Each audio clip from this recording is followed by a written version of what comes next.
How's it going, everyone? Welcome back to another episode of Buddy's House of Horror podcast. I'm really excited to have you guys with me on the show today because obviously we have our very first interview of the season. And obviously you guys have read the title, so you know that my guest is author, filmmaker, writer, just all around great human being Richard Mogg. I've been wanting to talk to Richard for a few years now, and we were finally able to sit down and have a proper discussion. We're talking about everything from his horror books like Analog Nightmares and Gift Wrapped and Gutted to some of the films that he's worked on, such as Easter Bunny Bloodbath, The Teenage Slumber Party Nightmare, Bigfoot Ate My Boyfriend, and so much more. Again, with all my interviews, I'm going to try to keep this intro short and sweet and just get right to the show. But before we do that, I want to remind all you guys to make sure you subscribe to my show wherever you're listening to it on, whether it be YouTube, Apple Podcasts, Spotify, just anything. Make sure you subscribe, leave it a rating and a review, give it a thumbs up if you're over on YouTube, and just do whatever you can to help spread the good word about the show, because all of that is greatly appreciated. Again, Richard was an absolute pleasure to have on the show, and I just can't wait to share this discussion with you guys. So without further ado, here it is, my discussion with Richard Mogg. Now let's get spooky.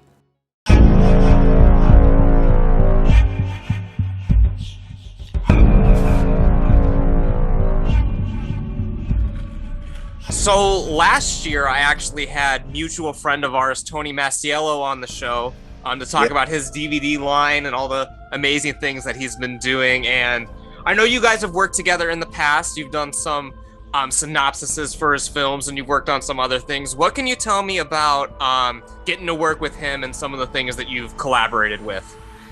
Absolutely. Well, it's a great opening question because Tony Mastiello is a huge SOV horror fan. I mean, SOV horror kind of says it all. The guy runs SOVhorror.com. He's the biggest. You guys know this already. But Tony is fantastic. He's such a nice guy. Yeah, that's true. We hit it off on the love of SOV, and he, of course, read my first book, and he was, in part of that book as well. That's how we got to be talking. I guess it goes back even farther than that now that I think about it. But I did end up writing a few synopses for the back of his DVD releases, and it was always a pleasure. It was such a joy to do that. And I've just been really busy. I mean, even the last week, as you know, buddy, I couldn't even book this podcast because I've just been running around. But I haven't been able to keep up with the synopsis and keep going with what Tony's doing. But Tony's releasing like movie after movie, SOV greats, old ones, new ones. He's still going with it. And I got a full love and support for the guy and just the line of movies he's putting out. But yeah, Tony, I mean, geez, like I say, I think it was back when I was still writing the book, and it was in a late stage of the book where I knew I was looking for shot on video enthusiasts, like the big horror fans. And Tony was like the number one guy I thought on that list. I thought, well, I got to talk to Tony for one thing.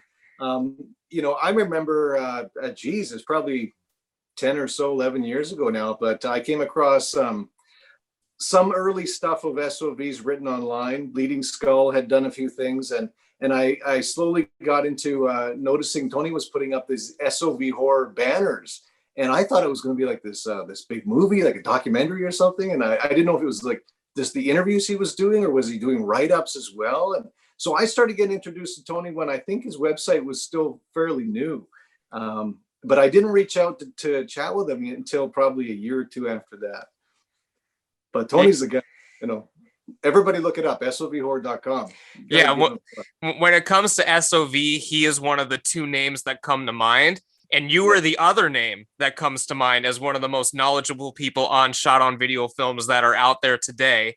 When it comes to knowledge of horror films and SOV, you literally wrote the book. So I'm very excited to have you on the show today. Of course, I'm talking to Richard Mogg. We've been connected for a few years, but this is our first real conversation. So really excited to get to know you. You're a filmmaker, author, a father and husband, just an all-around good dude. So very excited to have you with me today. Thank you, buddy. That's a tremendous introduction, my man. Thank you. And I know you and I also share a deep love of a certain movie as well. So I can't wait to chat about it. Yeah, well, we can just get right to it, man. This is going to be released in October, but at the time of recording this, we're just on the cusp of summer. The weather's getting real nice and warm. Of course, you're out in California, I believe. So, I mean, you get the good weather a lot of the time. I'm on the right coast. You got that, but I'm up north. I'm in Vancouver, Canada. Oh, So I'm really? just over the border. But you're right. It's hot and sunny here. The summer's coming, and we've just all had that huge COVID pandemic pass. I mean, not passing us yet, but it's going away a little bit. We're all picking up on our vaccines and we're getting there. So Yeah. Stuff's happening. Yeah, so excited for summer. The weather's getting nice. And the film you alluded to, one of the greatest summer movies of all time, an underrated gem, Blood Lake. Yeah. Why don't you go ahead and get us started off on Blood Lake? Let's just bring it up, huh? So you've got the VH, oh, you've got the DVDs as well. You got the whole the whole set. Hey, you never can have too many of them, Yeah. Yeah, for sure. Blood Lake. Oh my gosh. Yeah, can we talk about it? Yeah, go ahead. Blood Lake, I mean, it's the greatest vacation you never went on. I mean, you're watching a tape of somebody else's vacation, it seems, but it's your own in your mind, I tell you. I fell in love with this movie before I even knew what it was. I mean, I remember catching it way long before even the book was a thought. And I thought it's a really great SOV. It's a lot of fun. And I kind of put it on the back burner. And it wasn't until like another year passed that I thought, I want to watch that Blood Lake again. And I kept watching it. Again, this is like at least 12, 15 years ago it was happening. And it got to a point where I was watching it like every day. And I was married, my wife has thought there was something wrong with me. But the thing is, I kept thinking every other movie I'm watching is just not as fun as Blood Lake. So I decided I'll just keep watching Blood Lake. And and with a few beers, it's even better. But like, you just really, I could not stop watching it. And it was again those early stages of the book, like figuring out what was it I was going to do. I wasn't even sure it would be a book, but I knew I wanted to somehow document something about Blood Lake, the making of Blood Lake. Somewhere in there was a story. And this is before it was ever on DVD or, released anywhere except its original video cassette. So I made contact in the very beginning. It was with Andrea Adams, the great actress, Andrea Adams. Yeah. Who, she right away, of course, was flattered and probably a little bit, wondering, was I serious? But no, she is great in this movie. And of course, she's, a legend from The Ripper. I mean, just a whole, she's had a wonderful career. If all the horror fans know this, but she passed me on a little bit. She mentioned to me, not passed me, but forwarded me to contact Tim Boggs. And this was about, I guess about 12 or so years ago. Oh, wow. Maybe. That was a long time ago. Yeah. It was a while. Yeah. And I remember I found him. It was on Facebook, and it was him right away. I know I just wrote him and I said, I've been chatting with Andrea here, and said who I was, and I was a huge fan, and I wondered if I could just ask him some questions. It's basically for my own interest, really. And he was so gracious. He was right away just like, I can't believe somebody likes that, but yeah, and we hit it off. And I remember I wrote him. I think I document this in the book as well, but I wrote him basically like the ultimate questions. What would I want to know about Blood Lake? And I sent it to him, and he said, okay, I'll take time, and I'll figure this, and I'll get back to you. So I waited, and I thought, well, if he gets anything back to me, I'll be happy, but I'll just wait and see. And he finally emailed me 22 pages of his memory.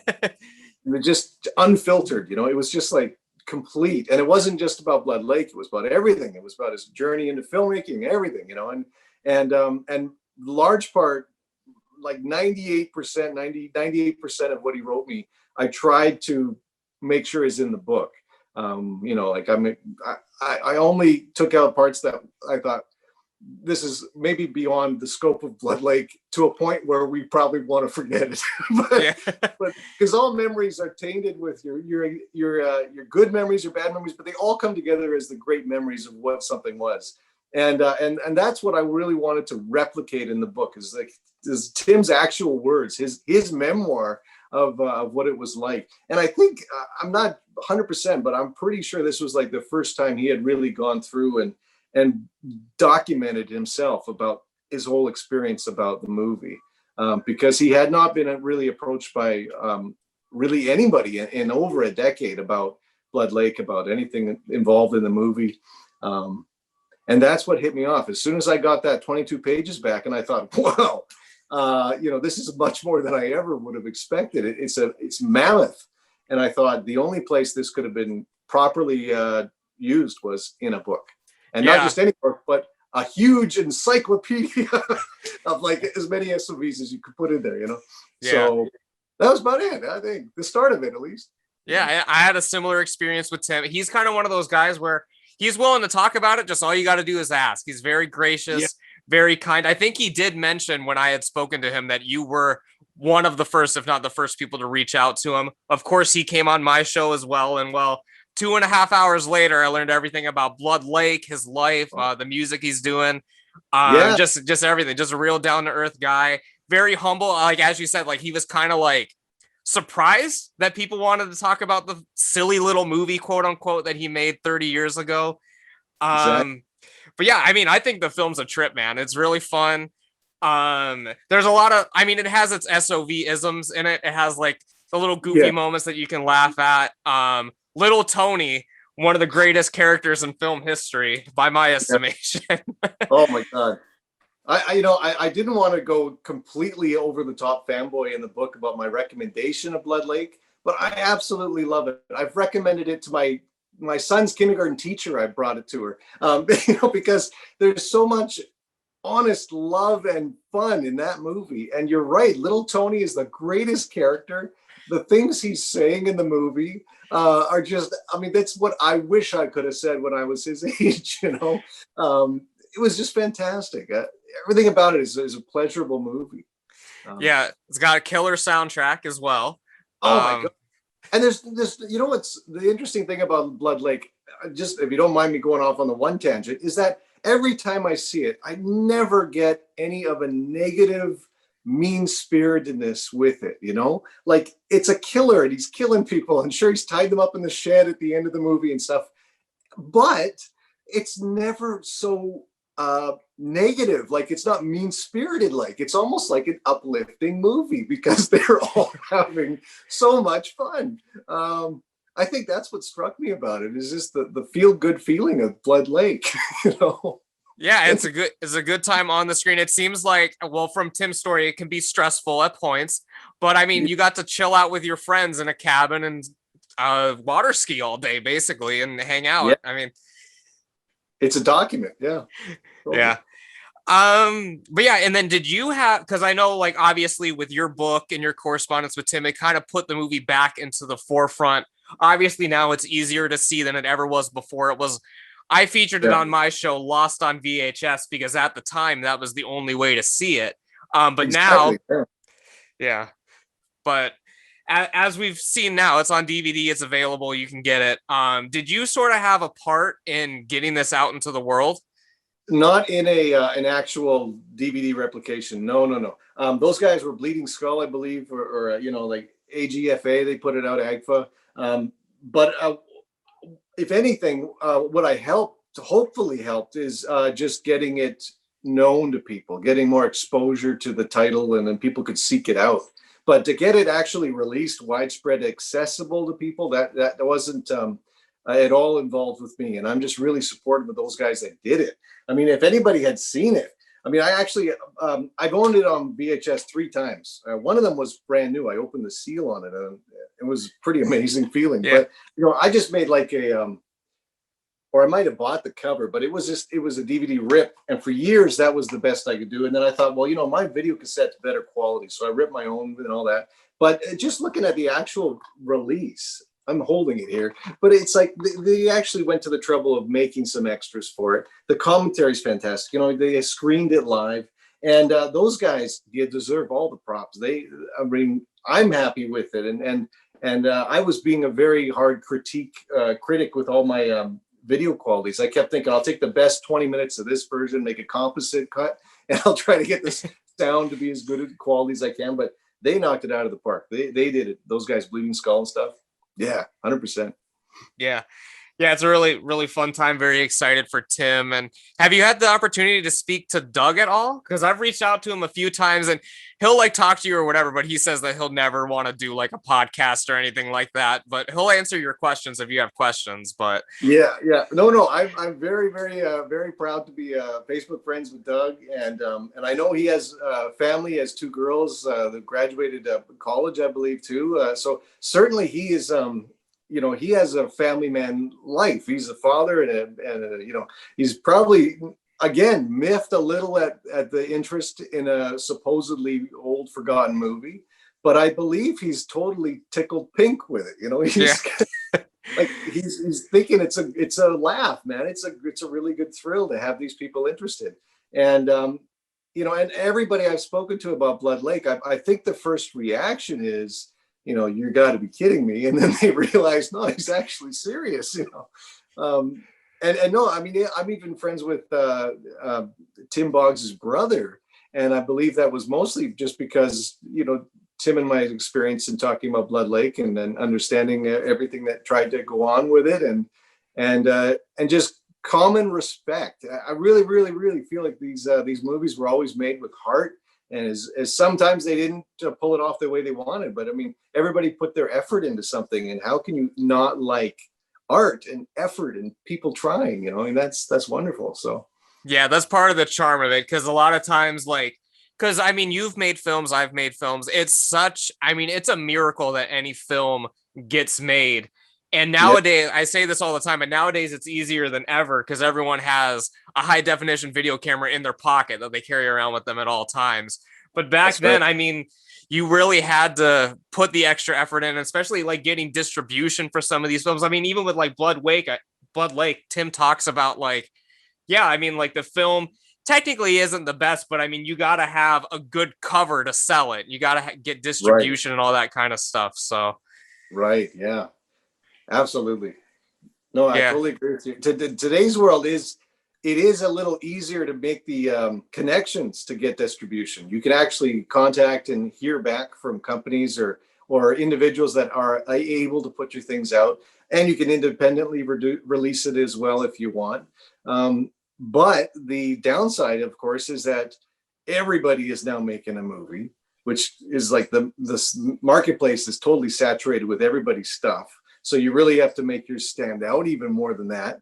And you're right, the cover art comes down to it. And I mean, the things I heard from many years ago, I had a great deal on a couple flicks with Ron Bonk, SRS Cinema, and he was telling me about like how artwork has changed throughout time, that he's noticed that Ron Bonk with SRS has been, for decades, he's been releasing movies. And he's noticing now that the trends in cover art are changed. They used to want real gory shots, and then they wanted something more artistic, a drawn picture, like a comic book.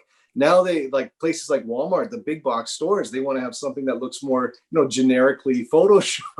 So Yeah. you're constantly trying to change your design of what the movie is being represented as, just to get an audience, and that's a bit of trouble, because you're right. If it's not a good catching, like Blood Lake is a fantastic artwork. I mean, that piece really draws you in. You want to see it. But nowadays, if that artwork was done, you imagine it would be completely different. It might look like a Saw cover, right? Like just one hand on the Right. ground.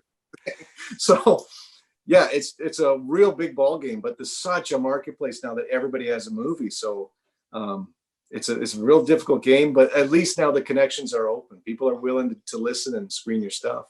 Yeah. Speaking about like box art and stuff like that, I kind of want to go back to your childhood and how you sort of got into some of these films, like going to the video store, which is like such a lost art. What can you tell me about when you first became interested in horror films? Well, I grew up on it. I grew up on it, buddy. What can I say? I mean, I'm 40, and that's pretty young still to think about the boom of video from the early 80s onward. But I literally grew up with it. When I was less than 2, I was already watching a lot of horror movies, and I was fanatical about Michael Jackson's Thriller. Not the song so much, but the music video, the dancing zombies and he turns into a werewolf and stuff. Because the videotape, the Vestron VHS cassette had 15 minutes of that music video and 45 minutes of the making of the music video. So you got to see like Rick Baker doing makeup effects. You got to see how they pulled off the nails growing out of his claws, and all of that is what blew my mind as a kid. Learning that there was not only artistry in this stuff, but like it wasn't really going to be scary anymore, because I sort of learned there's so many people making it. And that was like huge for me, and horror movies have always been there. Going to the video stores, I mean, every damn day it was going to the video stores. And there was always stores that would, you bring the box up for what you wanted to rent, and then they give it to you in like that dark brown, big clamshell case. So you didn't get to take the artwork home sometimes. You just got the big case, and it always smelled like cigarettes or something. Yeah. But then there was a big chain of stores up here in Canada. It was called Mega Movies. And those guys, they didn't care about the box art. They'd cut it up and they'd slip it into the clamshell. So every time you rented it, you rented the box art too. And that is what really, in my mind, sticks out for about box art, because no longer was I just seeing it and it was a flash of visuals. I wanted to see the movie, and then I would get this, standard old clamshell case and bring that home. But I actually got to experience the movie with the box art tied together in my mind. That felt like a major thing. I don't know. It's probably not a big thing.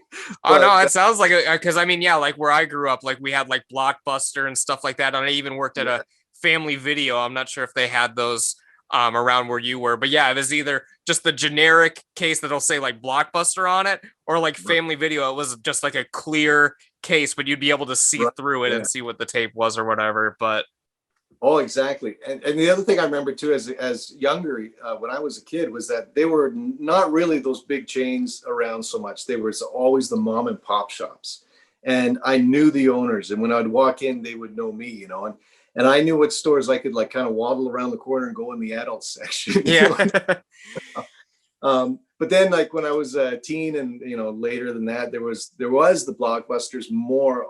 That was all you could find. And it was a different experience. And that really, I mean, people have described it as like the rugged days of video before the big chains. And it really was. It was kind of wild because, every store was sort of handcrafted. Like you got that feeling it was like literally the mom and pops made the store shelves, and there were always these huge displays of movies that they would leave up. So if they had a big like standee of Hellraiser, you could find that up to like 92.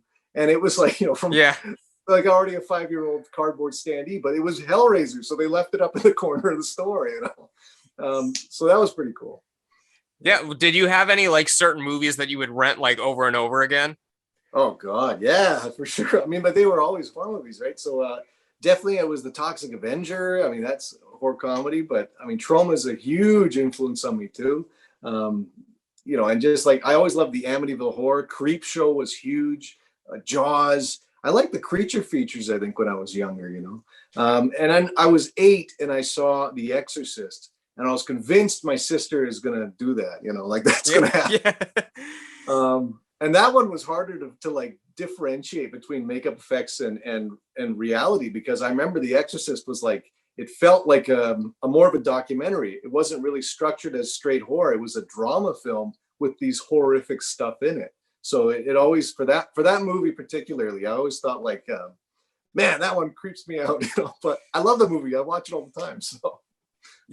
Yeah. When did you, so obviously, I mean, we'll get into your book in a little bit, but it seems like you were watching all kinds of different facets of horror. I mean, you mentioned like The Exorcist, but some underground stuff as well, like trauma films and stuff like that. When did you first like discover SOV or like figure out how these movies were made? Like, how did you first get into sort of like the underground films? Right. Well, I tried really hard to try to recall this stuff for the book. And I distinctly remember being pretty young and renting Boarding House, which I had to remember what the hell was it? Because the cover art was different. And I think I found it under the House Geist or House Guest or House Geist. Yeah. Okay. House Geist. Anyhow, I found that version and brought it home. And what the memory of that movie was seeing John Wintergate sitting in his underwear on the tabletop. You know?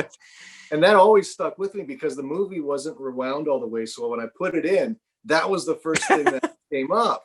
And that memory, I really had to like recall the circumstances on how that one worked, because for a while I thought it was a porno. No, it was not a porno. But I'm pretty sure that was the first experience with a shot on video movie. Actually seeing it and being struck by the immediate difference in how the quality of the video looked, because it looked like it looked like my dad's home video. It looked like our third birthday he just shot with the camcorder. And I couldn't believe that a video store would have something on its shelves that looked just like what we did, But that was the first experience. And then there was just the finding other titles that again had the video look. Blood Cult was like the second one I'm pretty sure I found. And that one was a whole lot easier. I'd find Blood Cult in like every other mom and pop shop. It was pretty big. And eventually coming across Wicked Games, the sequel to Truth or Dare from Tim Ritter. I remember that the box art, the black box with the like white drawings of the girl sort of bound on the front in her lingerie, and thinking that must be the greatest movie in the world. Like checking it out, and again shot on video. So so I started picking up on the looks of it, and became a big fan right away, because it always felt like shot on video movies were playing with a different set of rules than your standard movies. They didn't seem to have content ratings, or any censorship issues. They just did what they wanted to do. And you often would see nudity when you wouldn't expect it. Like people would just pop out of their shirts or something, or just nudity might be accidental. So there seemed like this unplanned, almost like immediacy to video that I always felt like it felt real. Whereas movies shot on film and then to video, they felt created, artificial. This 35 millimeter and 60 millimeter, it just felt a little artificial, but video for me felt like real life. And that's the theme I started working with on the book as well, is going with that idea of video is true life, So flash forward 20 some odd years, and then really trying to figure out, I've seen this many SOVs. I mean, I've seen a lot, but really how many more are out there? And I couldn't find a definitive list. This was back when, again, it was early days. The internet was around, but there wasn't many places talking about video, shot on video films. And even now it was very difficult. In the last 10 years when I was doing the book, it was very, very difficult to find a conclusive list of how many. And of course, there are not just shot on video horror films. There's shot on video comedies and I mean, there's shorts. And the shorts, I mean, it was almost completely hard for me to figure out how many damn shorts I got. But I mean, there's a shot on video comedy film. The title escapes me right now, but it stars a young Johnny Knoxville. I mean, he. Oh, okay. Everybody look it up. I mean, it's on Cinemageddon. You guys will find it there. But and then just like trying to track them all down. Once I had a so-called list that was somewhat definitive, then the real work became not only tracking them down, but then eliminating the ones that were actually turned out not shot on video. Like Hollow Gate. Hollow Gate was one I always heard about for years. It wasn't until I bought it that I could actually see, there's hairs on the freaking gate, man. Like there's hairs stuck in the frame of the movie. And then you notice that too. There's just, you could really start identifying them that way. Yeah. So the book is Analog Nightmares. I got it right here. Thank you. Thank you. Oh yeah. Yeah. Yeah. It's a great coffee table book, as I say in my review from a few years back. But yeah, you cover over 260 films in the book, from films spanning from 1982 to 95. Lots of interesting stuff. You put a lot of yourself in the book as well, telling your story a little bit here and there. And this was your first book. Was writing something you were always interested in, or was this sort of like, you know what, I'll throw my hat on the table, I'll try this writing thing out, or was it something you always wanted to do? Well, I had written before, and I got to say, I'll talk about the grammatical errors in just a second, the spelling issues. I'll talk about that. But I had written before, but not in a book sense, and nothing like that mammoth. But I've been to university, and I took creative writing, and I took poetry and all this other stuff. But the goals were always like for script writing or for being, creative, coming up with plots for movies. Like that was always what I was doing. That's where I went to school for. But anyway, the idea of the book was again, I knew I could do it. I physically could do it. I knew that if I was going to undertake the idea of tracking down all these movies, by God, I certainly could do the write-up of them, And then the really tricky part was stringing together the chronological storyline, like the timeline of how everything sort of changes, over years. And that's where the interviews that I did were the real key parts of trying to piece together history, because the interviews were like, sometimes I was on the phone for 3 hours with somebody, like 3 hours straight. We were just talking and we're recording the conversation. But like Mark Polonia, the guy's on the phone with me for 3 hours. He had his supper during the conversation, and Donald Farmer was the greatest guy, because he'd always ask me about what's it like to be filming up here. And I'm just like, oh my God, that's really cool. Anyway, but like, it's not so cool to shoot in Vancouver unless you have a lot of money. So I put it that way. Yeah. But anyway, so the book was fine to write. And it was to be edited a whole lot better than it is now. I'll only say that I recognize there are a lot of spelling issues in there, and they were not intended. Of course, that was just like, you fix that before you put your final draft in. But I use this as independent publishing for this book. I initially planned to go through a publisher, and I contacted some wonderful publishers that were forwarded to me. Actually, I got contacts from another filmmaker named Tony Newton. Give it props to Tony Newton. He's everywhere too. But he forwarded me 25 different publishers, good guys to contact. And these were great publishers.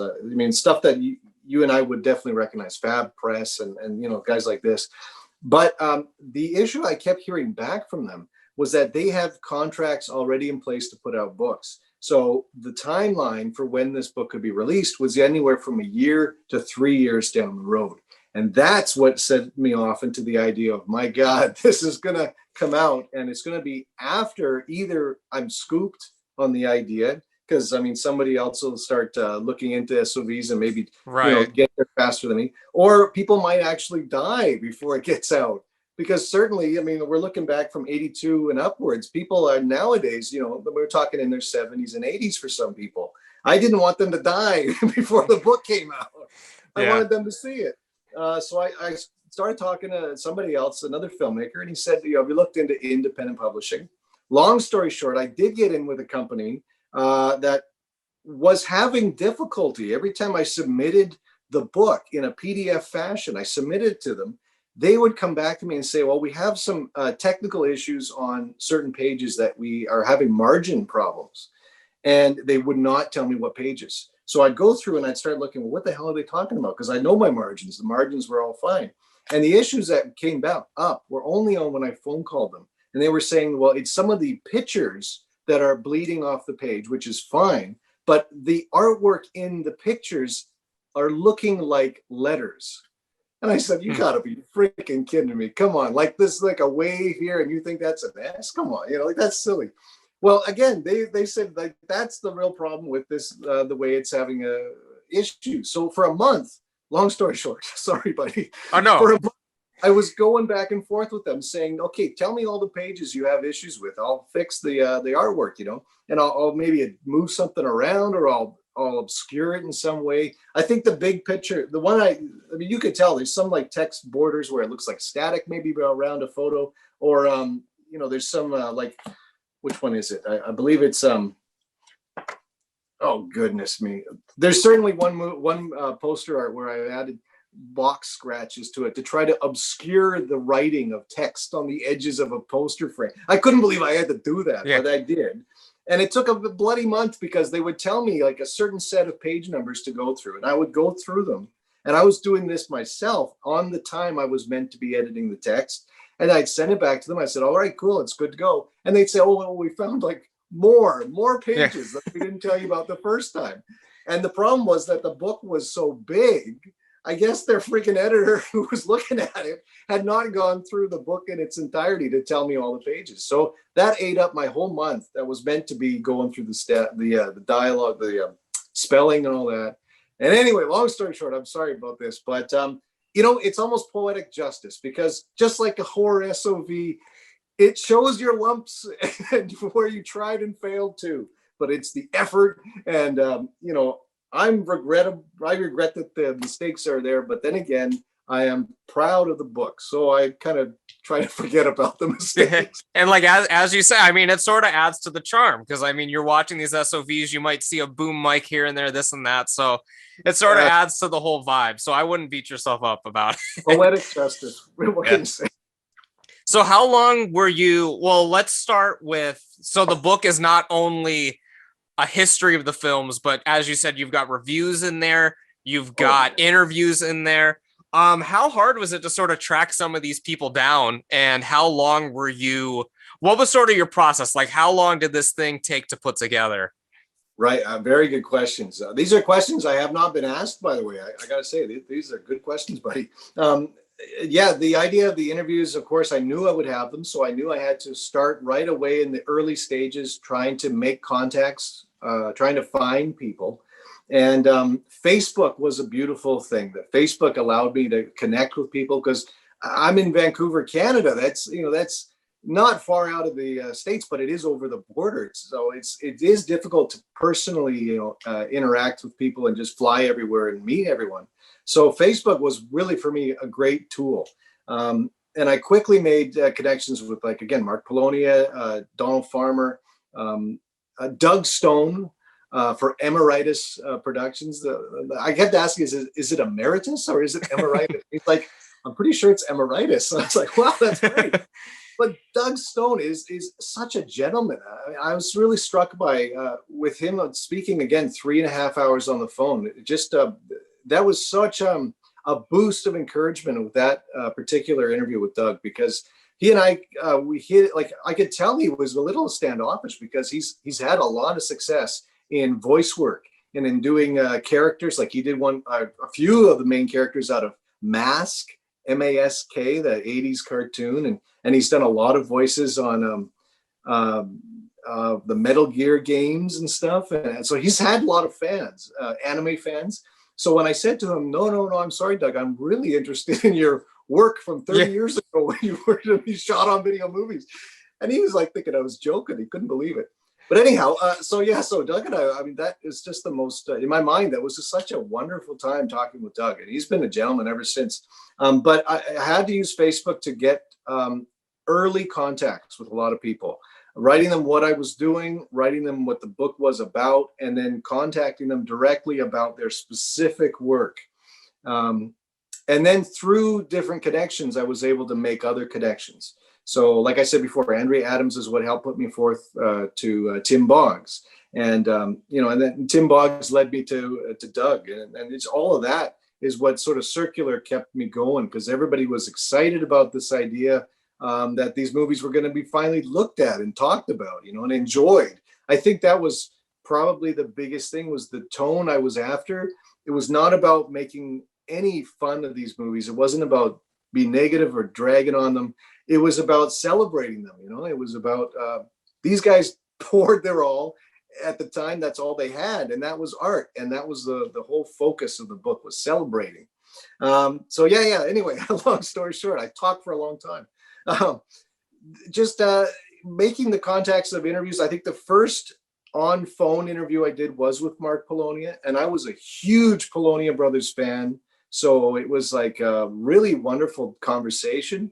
And, I talked with his wife, Maria, and everything. It was so wonderful. And like I say, he ate his supper in the middle of the thing too. So he was eating and talking. And I was almost like, at that point, I realized, well, I'm in the deep end. This is it. Like, I can't just not do it. Like with Tim's stuff, I could have literally sat on the 22 pages and waited. And I said, no way. It's not just me who loves this movie. People want to know the background. They want to know these stories. So with Mark, I was in for the whole bit, and I got the good scoop with Mark, and I interviewed him about like 10 different films or something. I talked to him for a long time. And then I kept rolling. It was with, Donald Farmer was like the next day, I think, the day after I talked with Mark. And I just remember just being on the phone with these guys. Some of them were through text, like we would chat by writing. So like with Tim Ritter, Tim taught me the importance of explain everything. And I mean that. If you ever write with Tim Ritter, Tim will not just answer your question. He'll write 2.5 pages. And I guess you see that in the book too, is that he really does go in depth with his answers. And I let him go. I just let him talk. And, because he taught me the importance of that, because you don't just get your little tidbit of answer, you get a story. And I think that is what people really wanted for these SOV movies. It's not just like the simple yes, no, here's how they did it, that's what they shot with. Those are just trivia things. They wanted to feel what was behind it. What was the motivation, Yeah, you want to get that life experience in there, because if you're reading this stuff online, you can go to like IMDb or whatever and get like your bullet point facts, but it's really like documenting that human experience is what's really like important about it. Yeah. Oh, and the facts, I got to say, the facts were always coming up different. Even on IMDb would say one thing, on the commentary of the movie, that the director would say a different thing, and then the producer would say a third thing. So you had to, for me, really, I had to go down and ask and find out as much info as I could to figure out what was the true story, like budgets or how much money they paid to like Tom Savini and the Ripper, all of that stuff. I had to really get down to figure out what was the true story of this kind of stuff, Yeah. How long were you doing like sort of research for this? Well, it took 7 years to write the book. It took 7 years, and that was from the moment after I had already received Tim's 22 pages. I had already read it. I sat on it for probably almost a year, and then it was decisive. I knew that's going to be a big project. It's a book, but I'm going to do it. And then it was 7 years. It was 7 years. So all of that time was everything at once. I already had, I owned a lot of SOV movies already. So that was a big help, but I still had like 35 to 40% of stuff I had to track down. And I made contacts with not only the filmmakers, but like the big enthusiasts, like Ross Snyder. My God, Ross, he has the John Holmes of video cassette collections and props and everything, man. The guy has this like, I mean, I say that on purpose because I don't know if he likes it or not, but it's true. His collection is huge, and I love him, man.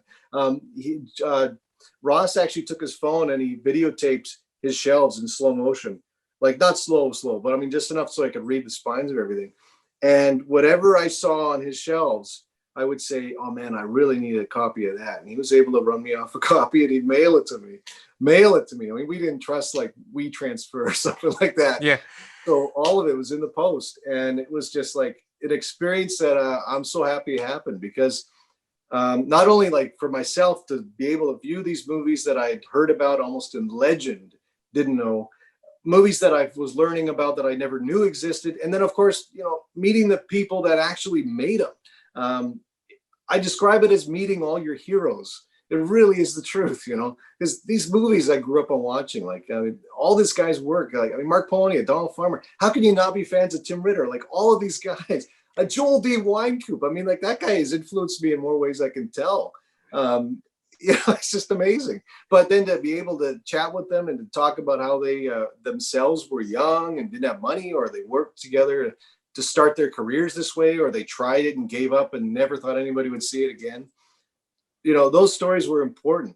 But I structured all the interviews too as to end with, I wanted their opinions now, from all their experience they've had and still making movies or not. How would they go about what they did then, but do it now in the days of, everyone has a phone with a camera and all these people are shooting movies. Like, could it be done in their opinion, and what would they do different, or how would they do it now? And that question was changed for Ron Bonk, because Ron is, of course, also a filmmaker and a distributor. So I said, not only that, but Ron, all these people are reading this book, hopefully, and some of them at least have tried and made their own movies. What am I going to tell them, Ron? I mean, come on. I mean, I knew Ron Bonk already, so it's not like it's not too hard of a lean on him to say, Ron, please, I need to know, what do these filmmakers want to do? Can they contact you direct and say, I'm looking for distribution? He goes, oh yeah, sure. And I said, can I put your email in there, Ron? And he goes, oh yeah, sure. So that's it, man. Like the end of the book actually reaches a climax in a bit, where you get the history of these independent movies, and it leads you with talk of how to still make movies now. And then it puts you in a direction of saying, here's a contact to get your movie out, possibly to get it distribution. So that was a trajectory for the way the book is structured, for sure.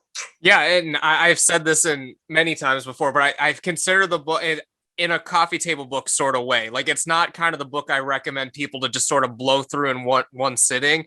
It's more like you sort of take it, read a couple entries, really get to analyze, look at the films online, all that kind of stuff. Because you talk about like so many things in here. Like, I mean, you've got like Death Row Diner, another classic film that I love. Of course, the stuff with Tim Ritter. Like, there's all kinds of like good stuff in there. What are some, like, besides Blood Lake, obviously, what are like some recommendations that you can give the people out there for some SOV? Oh, absolutely. I mean, somebody just reminded me recently on Facebook too, Las Vegas Bloodbath. If you haven't seen Las Vegas Bloodbath, I highly recommend it. I mean, it is gory to the max. It is a little mean-spirited, but it is a hell of a lot of fun. And the main killer looks just like Nicolas Cage. And if you haven't seen it, I mean, expect like bats hitting, or no, babies thrown on the wall. Like, I mean, it is outrageously wild, but it literally ends with a bloodbath. So, I mean, it's a fantastic movie to recommend. And somebody thought my personal review of it in the book was spot on. So that's probably a good note to say. But I also would recommend, I mean, who doesn't know the original Splatter Farm? Mark Polonia, John Polonia, you know, I'm just everything. Oh, and of course, how can you forget with the, they made it with, he used an alias after that. Jeez. Anyway, the actor who played Jeremy, the killer in Splatter Farm. It's just such an incredible movie made by literally teenagers who made that movie. And it still holds up today. It packs a punch. Try to see the original cut if you can, and I believe now it is pretty widespread. Fine, you can find it on DVD in these double disc editions now. But at the time, again, it was only on VHS. Although I did notice on YouTube somebody uploaded the original Splatter Farm cut. I don't know if it's still there, but it was there and split into 4 parts. So yeah. It was there. Oh my God! I mean, everything from Wave movies, Gary Whitson.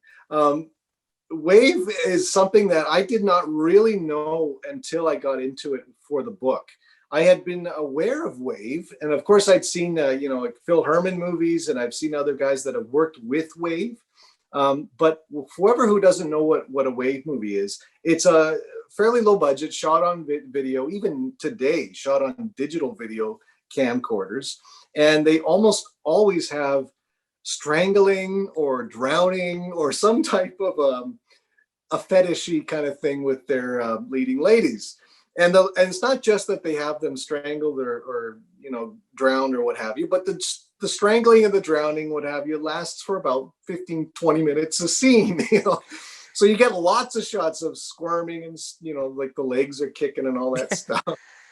Stockings, ladies in stockings is another good fetish thing. But there's been a fantastic documentary on this that's just been released. This is called Mail Order Murder, which I highly recommend. Again, everybody check out. It's coming on Blu-ray from Vinegar Syndrome, which is amazing too. But this is stuff that now that there is awareness of these things in a more wider audience, that the interest has peaked enough that there is new companies wanting to put that stuff out.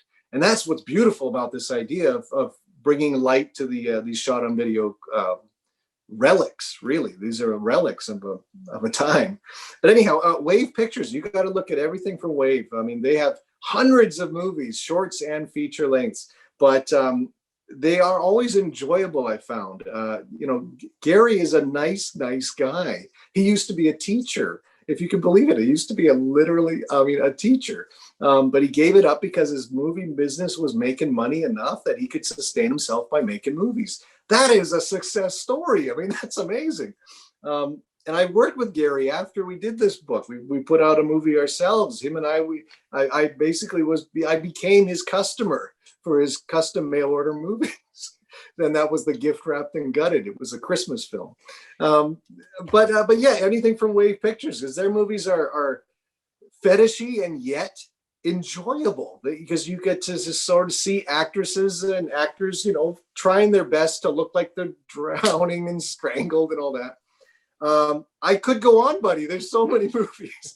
I don't want to go too far. But oh my God, guys. I mean, if you look at the book, you can sort of get my personal views on a lot of stuff. Like there's things in there where I always try to be something positive and always something to make you want to go see the movie, because every film deserves to be seen, really, no matter what it is.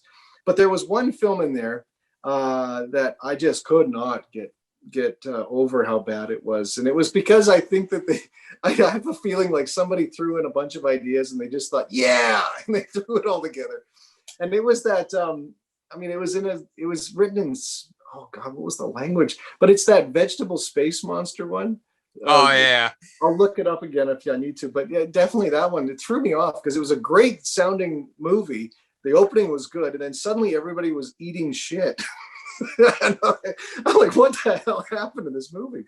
So that one had a pretty negative review, but those are my personal opinions. I mean, the audience might find that that's a classic, and they should seek it out. Everything should be sought out and watched. So yeah, but it really is an amazing book. It's a great job you did with that there. I love that it's, as you said, it's not, there's the personal experience in there. It's not very textbooky, as I like to say. It's like you're actually reading a book. You're not reading something for school or class or anything. It's very, very good.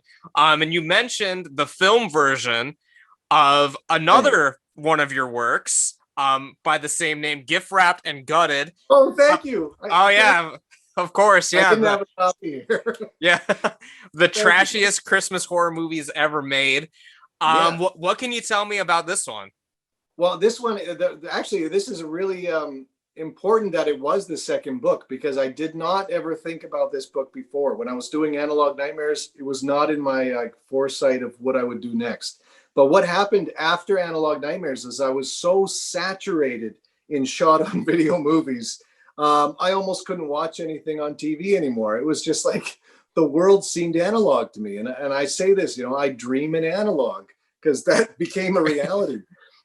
So what happened is I suddenly started watching a movie that was a black and white film noir. And it had a Christmas theme in it. And I started thinking, this is pretty good. It's getting close to Christmas anyway. That Analog Nightmares came out in October. So, we're getting down to the tail end of November at this point. And I started watching my Christmas horror great movies that everybody watches, Black Christmas, Silent Night, Deadly Night, all that stuff. And I thought, how many of these movies are there? I only have 4 or 5 on Blu-ray for these Christmas horror films, but how many were actually made? I know there was others. And then the process of doing this again just sort of said, okay, let's do it again. I'll just start tracking down all the names of movies and I'll put the whole list together. And I thought, well, this would be a good runner-up for the book, because if anything, book sales of Analog Nightmares were probably going to be pretty good in Christmas time, and they were. But then I thought, as years go by, like things run in a seasonal trend. So I thought it would be a Christmas book that might sell well in Christmas season. So I thought, okay, well, that's good. I'll start doing this and we'll see where it goes. And the trouble was, though, I did also want to do interviews, but I was really struck by one of Dave Castelloni's films. And that was called a shot on video movie called An Ex-Hooker's Christmas Carol. And that movie, when I saw it for the Analog Nightmares timeline, I was thinking, well, it's not really a horror film. I can't really, I couldn't in good conscience just include it because it was Dave and because, it had a lot of wave stars in it and stuff. It wasn't a horror film, so I left it out. But I knew I wanted to do something with it because it really did touch me in a certain way. I mean, yeah, it was a good movie. I really enjoyed it. And so that film, The Ex-Hooker's Christmas Carol, became a big influence on the decision to go ahead with the Christmas book. Long story short, I did interview a lot more people for the Christmas book. And I opened the kind of the net of who I would talk to. I opened it up to essentially really any filmmaker who might have or might not have done a horror movie for Christmas time, but at least I could ask them also about their personal life Christmas stories. And some people, I mean, they love being in the spotlight, and they might shy away from like too personal of a story. But I found a lot of filmmakers and celebrities in general they were willing to talk about stuff. And when I knew it was going to actually really work this way is when I again talked with Mark Polonia, and he sent me a story about him and John, his brother John Polonia, who has sadly passed away. But they're twin brothers, and growing up that they had this experience with these like doll elves and a doll Santa, and their parents had made like a Christmas, like a big design in their house and stuff. And he told me this story with some details where I started imagining what it would look like. And I thought, that's fantastic. And then Mark says, oh, I think I've got a picture of it. And he sends this picture of him and John at like age 5 or something, standing next to the very elf doll he's talking about. And I thought, this book will work. It'll really work. I mean, because there's interest again. I'm a fan of Mark. I would love to hear about a childhood story between him and John, because I'm a fan of John too. And that just kept rolling. So yeah, I got to interview a lot more people, other people that I planned to have in the book for the second book. Their schedules have changed. Many of them are working right now and in much bigger scheme, film productions and other things that they're doing now than they were when they were in the 80s. So of course their time availability is not always open and available. So I kind of see if I can get them on the hook and talk a little bit. And if I can't, maybe I'll put something small in, like Jack Shoulder, director of Nightmare on Elm Street Part 2. When I contacted him, he writes me back and saying, oh, I'm just in India. I'm finishing a production. I'll write you when I get back in town. So I waited a bit till he finished whatever he was shooting and flew back from India. And he gave me just a small touch of a story, but it was enough to really kick in the whole, what is it like to be Jewish on Christmas all the time? Oh, yeah. And I put that in the book there. And there was just all these little moments I got from a whole wide array of people to contribute to the Christmas book. But anyway, the whole idea also was that not just another book, but what if I took advantage of this mail order custom video thing that Gary Whitson from Wave was doing. And I thought, what if we could actually document the making of a Wave picture in the movie? And it's going to be like sort of the ultimate Christmas horror film. If we thought about all the shot on video experience of Analog Nightmares, what would we do if we put it into a horror film nowadays, right? So I wrote Gary, and again, it's all documented in the gift wrapped and gutted book. But basically, I was his customer. I supplied the movie idea and the write up of it, what we thought we could do for a treatment. Gary made adjustments here and there for what he thought could be more easily filmable. For instance, we took out a lot of rape that was originally in the treatment. I was thinking funny though. I was thinking like a Savage Vengeance rape, like where it's rape with jeans on. And Gary was like, well, the actors aren't too crazy about it. I said, all right, take it out. That's okay. Yeah. Anyway, but so then Gary would make the movie where he was and do it under the Wave technique. And we got like so many Wave stars in that movie. Tina Krause is in there. Debbie D is in there like twice. It's just fantastic. So the gift wrapped and gutted book documents also the making of gift wrapped and gutted movie. And it was the very beginning from the start. I said to Gary, it has to be the same title as the book. It's gift wrapped and gutted. And we released them at the same time. We got a book and a movie, double whammy, Gary. And he loved it. He thought it was a good idea. So yeah, it's very amazing. I haven't had a chance to see the film yet, but I'm looking forward to it. Again, it's an amazing book. Maybe for Christmas time, we might have to have you back on the show and break down some of these films and talk about your film more in depth.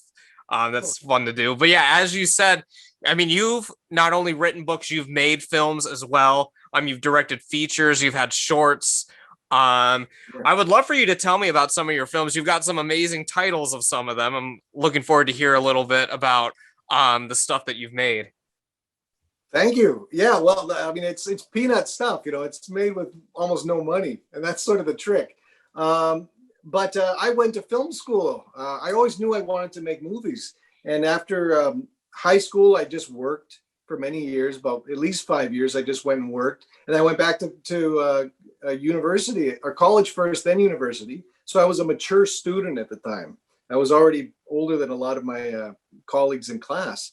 And I got into one film program, which was shooting on 16 millimeter and it was editing on a Steenbeck. And we shot with a Bolex and all this stuff. And And after the first year, I knew this wasn't for me at all. I mean, it was not working out. I was trying to do like a double minor. So I was taking all these like third year philosophy courses at the same time. And it was so bad because I skipped all the philosophy courses, which gave me a bad mark in the philosophy, which jeopardized my standing in the film program. I was like, oh my God, what am I doing? It's just ruining everything. So I left that school in the summer and I came right into another program, which was all video production. And it was a year-long intensive, high-intensive 15-hour days production. And that is where I made so many contacts. Many of the actors I shoot with now are from this old film production school.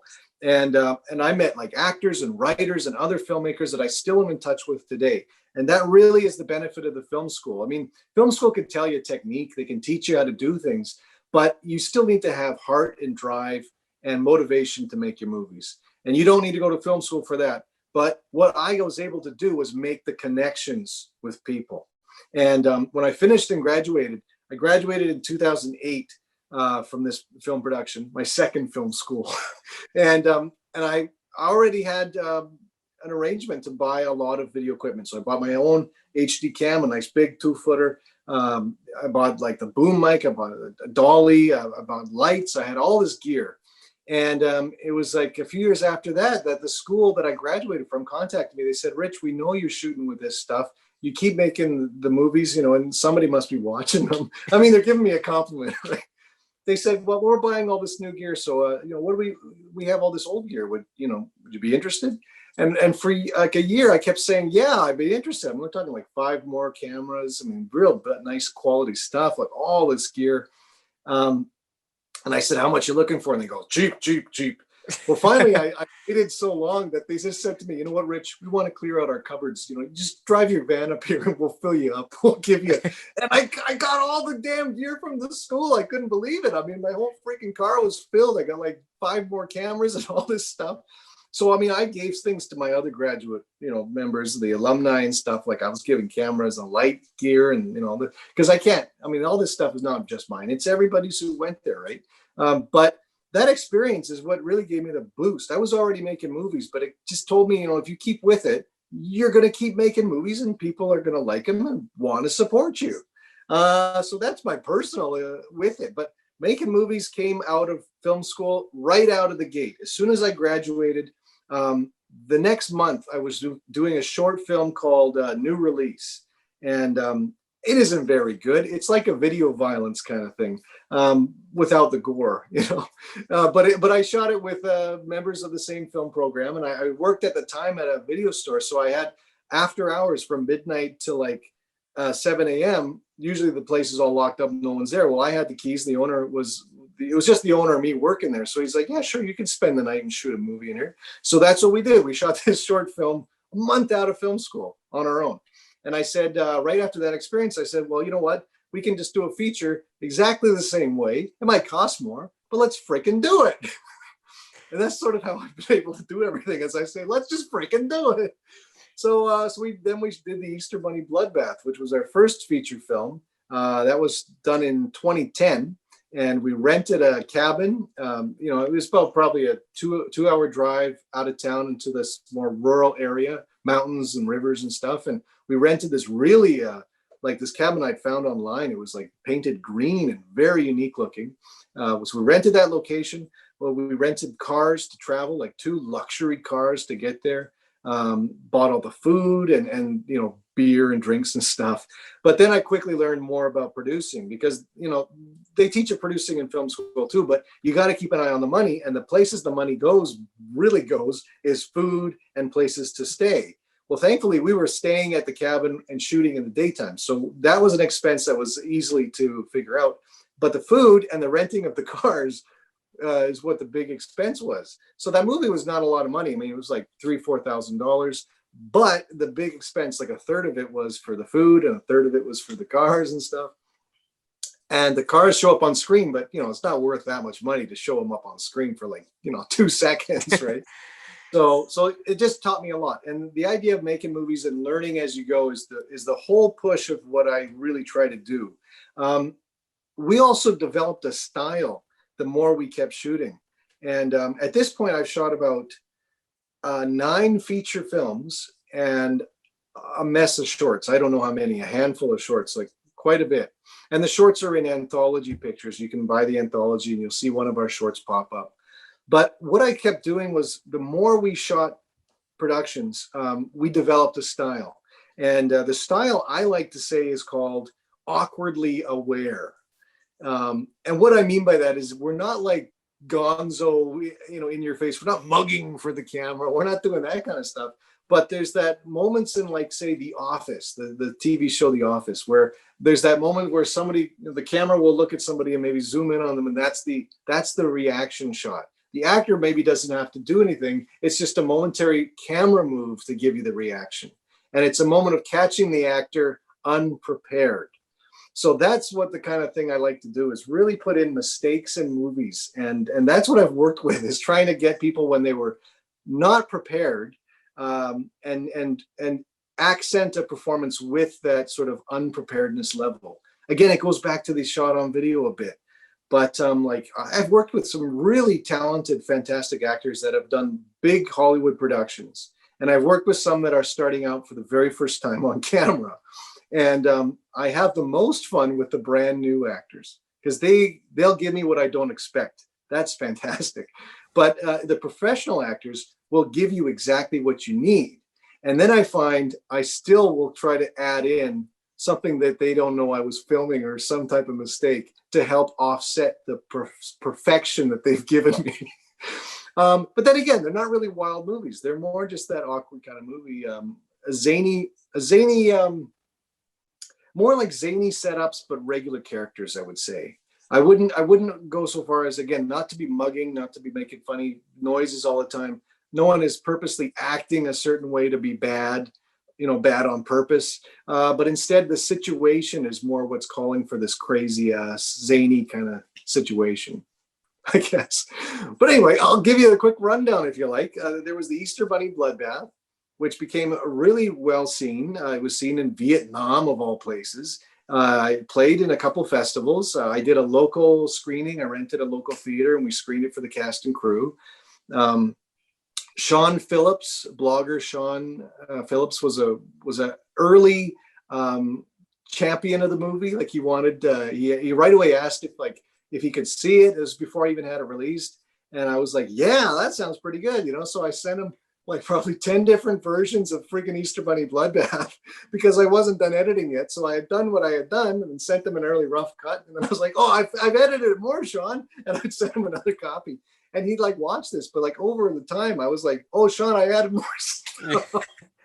And I kept sending the poor guy stuff, but he loved it. He thought it was great, and maybe he was just being nice. But the point is, he said it was good. So that kept going. Bangin' Vengeance was the second. And we just real quickly wanted to flip everything we learned from Easter Bunny. We made it more vulgar. We started off with the profanity, whereas we didn't use profanity so much in Easter Bunny.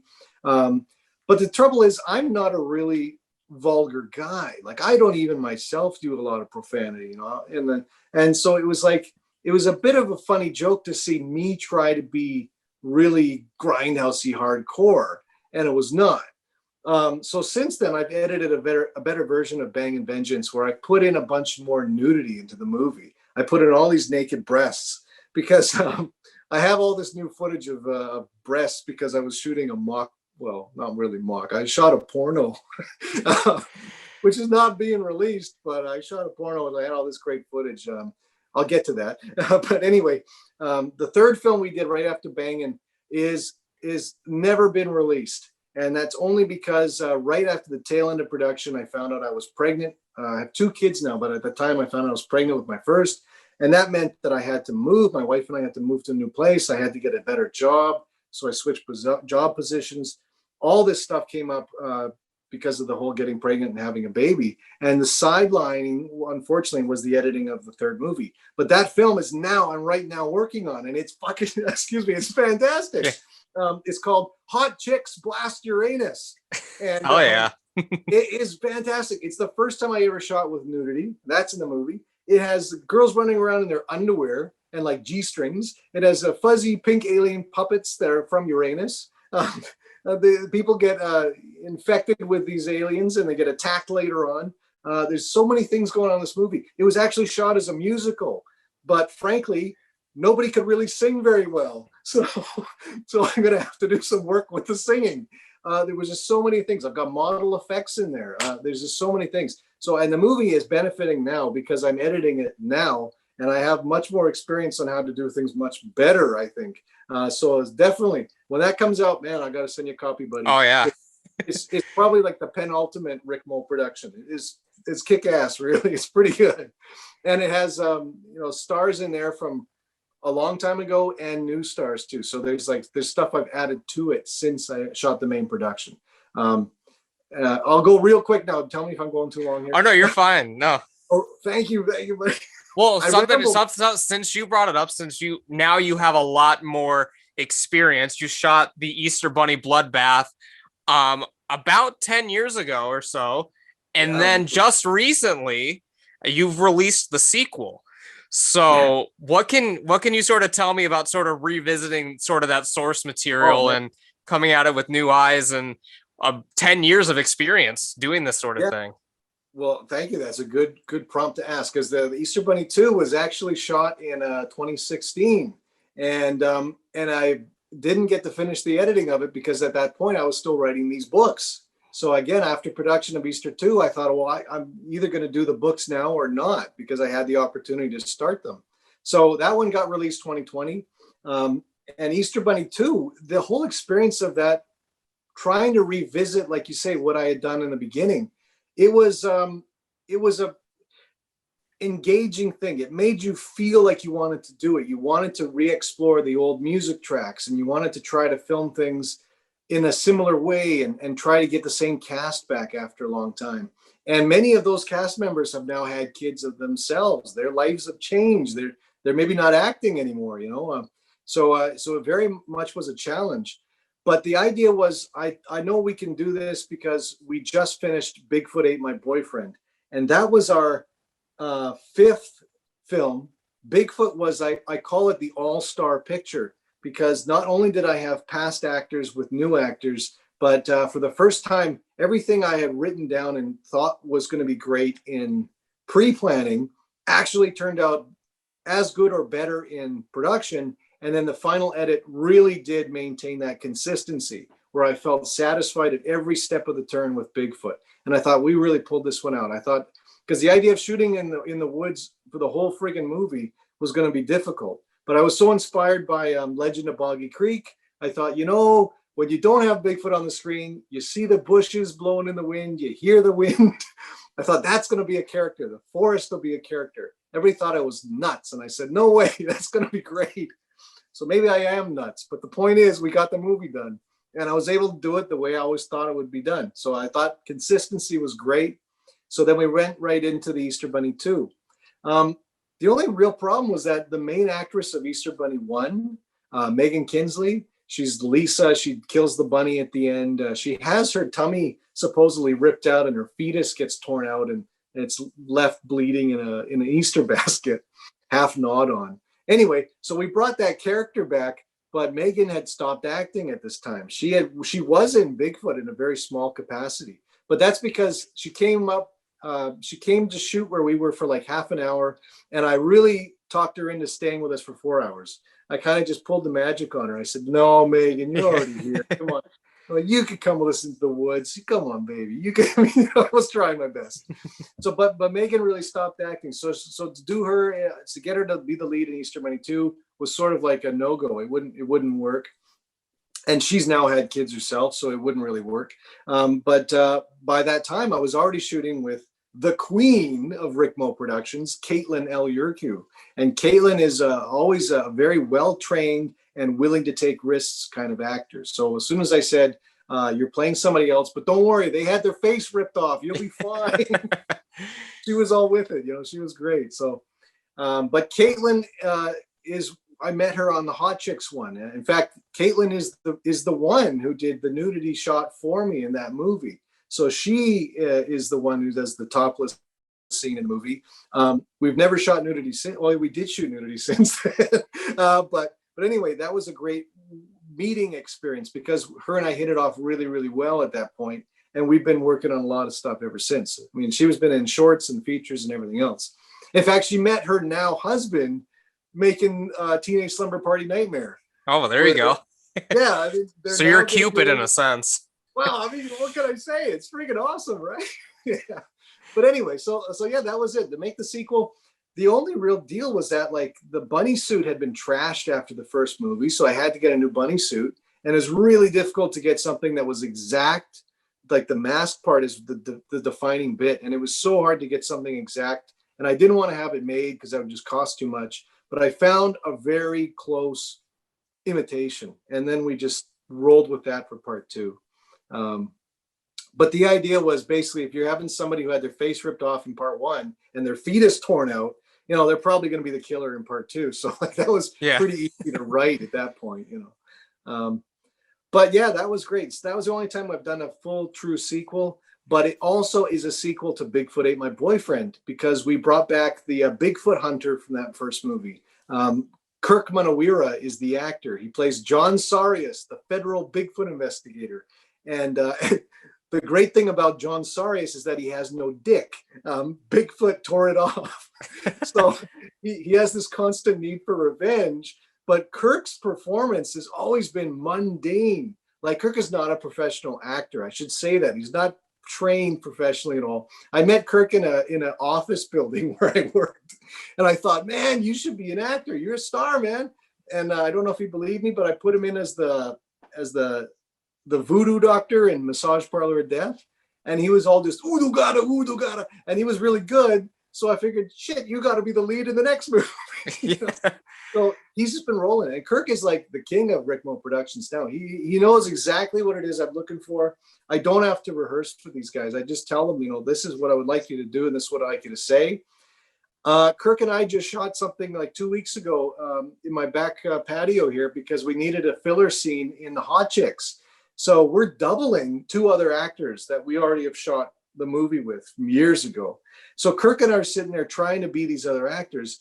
And Kirk right away, I'm like, Kirk, you know, okay, dude, you're really a guy who loves girls and you want to go party, right? And you're always into your muscles, right? Okay, let's do it. So he's like throwing his weights up and it's like a 1-pounder, right? And he's going, oh yeah, Danny Savani, I love your fanny, yeah, baby. And he's just saying this to all my neighbors, you know. And for my part, I couldn't figure out what the other actor I was doubling would have said. So I just started making the sound effects he did. Sort of like Ace in Kiss Meets the Phantom of the Park. So I'm going, what? I'm going, whoop, yeah. Just like making stupid sounds. But it works. That's the kind of stuff we like to film is because it is funny, but at the same point, the joke is not that we're making these stupid sounds. The joke is that I'm trying to double a guy I look nothing like. Yeah. And later on, when you see the other guy who's younger, he has like different hair, he's full shaven. I'm just dubbing in my sound effects on his track to make the connection. So that stuff is real fun to do. But yeah, the other films I shot after Easter Bunny 2. I contacted Ron Bonker. He wrote me or something, but he was looking for action pictures. Now Ron Bonker is usually typically horror, you know, and he doesn't really go out of the genre much because SRS is sort of known for that horror, low budget horror stuff. But anyway, he was looking for action movies. He thought that would be a good market, and I think he had a good lead on distribution for it. So he gave me the idea, and I thought, well, this is something we haven't done, but shit, we could do it pretty easy, you know, because I mean, digital effects, you just have to superimpose an explosion and you've got a action, you know. So I thought, okay, well, we're going to do something really cool. We're going to do Roller Coaster Kickback. And I thought that's a title. So then I got this the script idea, and I got the other actors together and we shot it. And I'm in the movie too, actually. I regret it, but I'm in the movie. And then I shot it with a smaller camera, but we went to there's a carnival here, kind of like every summer. That's the same carnival, but they have roller coasters and like all these different rides and stuff. And I thought, well, this is really cool. The idea will be that there's explosions on the roller coaster, and you guys got to ride the roller coaster to catch all the explosions before they go off. So you're constantly riding the roller coaster. You know, I get everybody as motivated as I can. Well, I got on the roller coaster, you know, and I sat in front of them, and I'm filming now. Okay, I got my camera. I snuck it in because they don't let you have a camera on the coaster, but I did it anyway. And I nearly shit my pants. I mean, the roller coaster was so much faster than I remembered. I didn't drop the camera, but I was just going all over the place. I thought I was going to die. So anyway, we did get good footage. I mean, it's there, but I certainly probably broke something in my back. I don't know. But anyway, but then that movie changed. I started thinking, roller coaster kickback. Yeah, okay, it sounds like an action picture, but I don't even know if Ron Bonk followed through with the action side. So I thought, well, we could actually restructure this. And I retitled it Death Rides of Death, which I thought sounded just cheesy enough to be really pulling it off, But the second thing that happened was when we went to shoot the roller coaster kickback, I inadvertently met two escorts, two ladies of the night, two hookers. Anyway, so I was there. I was at an apartment building to pick up an actor, and I was waiting outside. And as I was waiting, these two hookers came out of the apartment building, and they actually lived there, and they lived pretty close to where my actor lived in the apartment. So anyway, so they were waiting outside, and they're waiting for a cab to go to a job, and they started talking me up, man. I tell you, I'm married. I have 2 kids, but I pretty much figured they were escorts. Yeah. It didn't take a lot of guessing to figure out what was going on. But I was sort of struck by the idea that like they were not like, I mean, when you think about like people in the sex industry, and I say that in all sincerity, anybody who's not an actor but is really in the sex side of whatever it is you do, media and like life and drug use and everything, people in general think there must be some negative connotations with that, and that certainly they need help, or they need help to fix their life or get straightened out and stuff. And I wasn't thinking that at all. In fact, when I met these 2 girls, I actually thought they love what they do. They're very happy. I mean, they're out there actively trying to get me for business. And I thought, man, if they just really love what they're doing, I'm kind of thinking like, well, this is not actually a really, really bad thing. I mean, and then I kind of thought, well, I've been playing with this idea for a long time. I mean, in high school, I thought it wouldn't be funny if I really made porn, but I did it serious.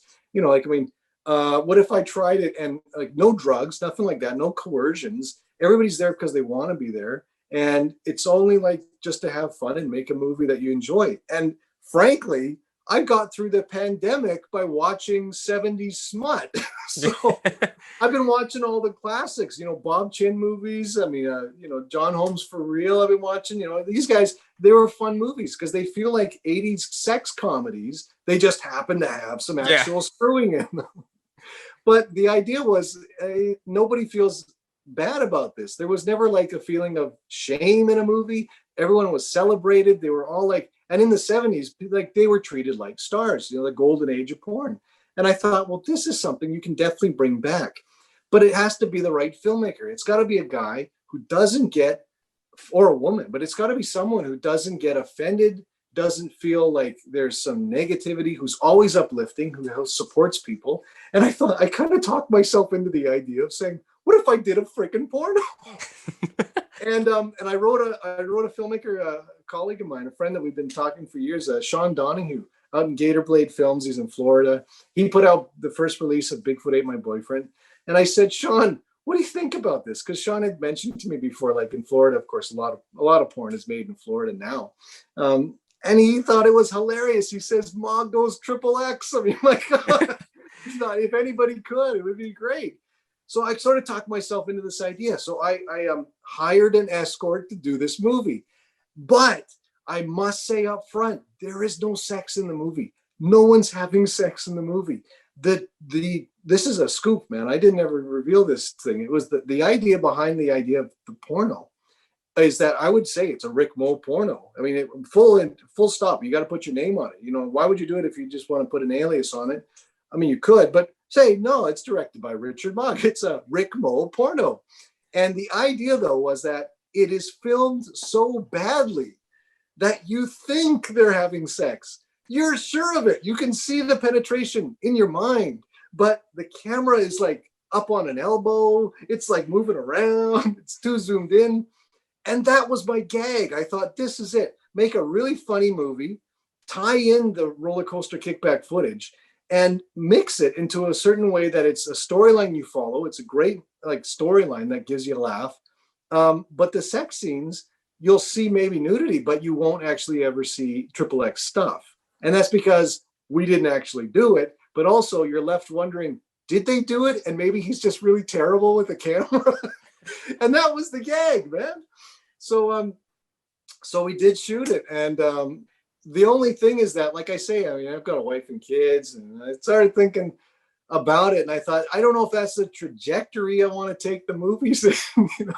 So I sort of sidelined it, and I thought, well, I'll just pretty much bury it, because what actually happened, oh, this is key to it, is that I actually had a lead actor who was willing to do it. You know, the first thing I did is I sort of put the feelers out. I wrote some people I really trusted, and I said, I'm kind of thinking about making this kind of movie, and I want you to be in it. But the idea was not, I want you to be in it because you're so good looking and I want to see you get it on. No, the idea, I mean, they're good looking. Yes. But the idea was, you know, I kind of want to get you in this because I trust you. I really have like faith in you, and I know I can trust you a lot. So if you'll tell me if something is uncomfortable or not going to happen, and I'll understand. Like, there's a real working relationship with people. Well, I kind of offended some people, I think, you know, because they were kind of put off. I asked them, and I'm like, oh, I'm sorry. And then the other side was that I did get a yes from a main actor. And I thought, all right, now I can move. I've got the guy. This is the guy who's going to be the lead. So I had to change ideas. The first idea for the porno was, I think it was something like Space Dicks from Outer Space or something like that. Or it was some kind of Space Dicky movie. I can't remember the full title accurately, but it was something about dongs in space. And it was about these guys who came from space to Earth. And basically they were time travelers, and they had to repopulate. They had to give their seed to ladies because they need to repopulate the future and all this kind of bullshit, you know. Yeah. And I thought that would be a good idea. Anyway, oh yeah. What was it? Time Traveling Boners. I think that was the title. Time Traveling Boners. So I only had one actor. I thought, well, that storyline's out the window. But hey, I can make a new one. And then it was Johnny Glauber. Johnny Glauber, Private Dick. You know, just like the old great ones, you know. So anyway, we did shoot it. I didn't shoot all the sex scenes I needed, so it has a couple holes I would still have to plug. But then I realized that a lot of this can be salvaged in a different way. And I took some of the nude shots and put that into the banging down, like just recently. And I thought that was a much better fit for the nudity. And like I say, we didn't actually shoot any hardcore stuff, even though I hired an escort. The one good thing is that I seem to be making friends with everybody I've ever shot a movie with. Yeah. I haven't really offended anybody that I know of, never to the point of, you know, we're not talking anymore, I hope. But I mean, the escort she was a wonderful girl. She was fantastic. And I think the difference was, just like I was saying in the beginning about how there's that negative connotation with someone as a sex worker or someone who, you know, drugs is always thought of or something like this. I just treated her like a regular person. Of course, she's a regular person. I brought her a script. She read lines off paper. She acted and had a lot of fun. And I never once put any kind of like awkwardness into the situation. I thought whatever she is comfortable with was what we're going to do. And not only did she really respect it, but I mean, like, I actually met with her another time because I thought I need more footage. And she was ready to go. She said, you're such a relief. You're a nice guy.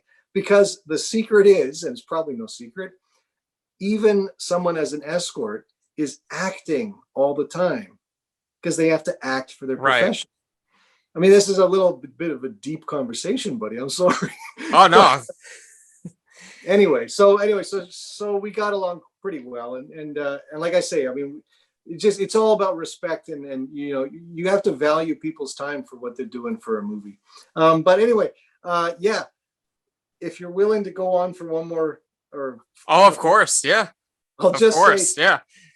You're probably going to ask about how the pandemic might have affected things, and yes, gosh darn it, the pandemic has come in its way and stuck around it just won't leave. I mean, now it is finally going, you know, a bit to the forgetting side. People are getting vaccines, but for a year and a half, you know, we've been on lockdown where I am, and they've been slow to get vaccines in Canada because they have to import all the vaccines. They don't have nowhere in Canada, as far as I know, they're manufacturing. So they have to import. And that is it did cause a delay in all these people getting their first doses and all that stuff. Nowadays, almost like 80% has the first dose. They're all looking at the second ones now. By the sounds of it, by September, we should be pretty much back to normal, which is great news. But yeah, for a year and a half, it's just been shut down. And I was really reluctant to go out and shoot a production because if anybody was going to get sick on my watch, I would feel just terrible. And there's all those different, like how much would be my responsibility really if I did something that somebody else got sick for. So I just held off on everything, and I've just been sitting back and editing. And I can tell you more about that in a minute. I'll tell you more for sure. I've got some stuff to show you here. Oh yeah. But, yeah, lots of work editing and releasing. But I'll stop talking for a bit, buddy. You let me go, and I thank you, man. But I rambled. Oh no, you're fine. Yeah, you've been a great guest. Where can people sort of because obviously you've released a lot of stuff. I mean, you have the Easter Bunny, the Bigfoot Ate My Boyfriend, which you just held up for me. You've got some short films like Format of the Dead that have been included in some stuff. The Were-Dog She-Wolf. Where can people sort of find this kind of stuff if they want to check it out? Well, I mean, pretty much for the most part, things are up on IMDb. So you'll be able to, if anybody is, please do. I mean, I invite you to please look it up. But it's all up on IMDb. But stuff like Format of the Dead is a short that was released in the Frames of Fear anthology. The Were-Dog She-Wolf is released in Frames of Fear 3. And just that kind of stuff is where IMDb is a good help because it can lead you to connect to what's the feature I'm going to look for to see where that short is. But my own films have been released with, I've been very fortunate. I had independent releasing. I had releasing with Sub Rosa Studios with Ron Bonk. I had Easter Bunny initially was released with Briarwood Entertainment, which I don't believe is operating right now. I've had the Bigfoot was with Gator Blade Films, Sean Donahue. So I've been very fortunate. I've never met a snake ever. I mean, I say that often, but the truth is when you have the ability to make a bit of a connection and talk to somebody, you really get a sense to feel like, this is just an honest guy who wants to really just put out movies for the love of movies or make movies or distribute them or something. And I've never met any scrupulous kind of guy, like I've always been able to get royalty checks and all that kind of stuff. But yeah, the deals that I signed, distribution deals were either between 3 and 5 year contracts.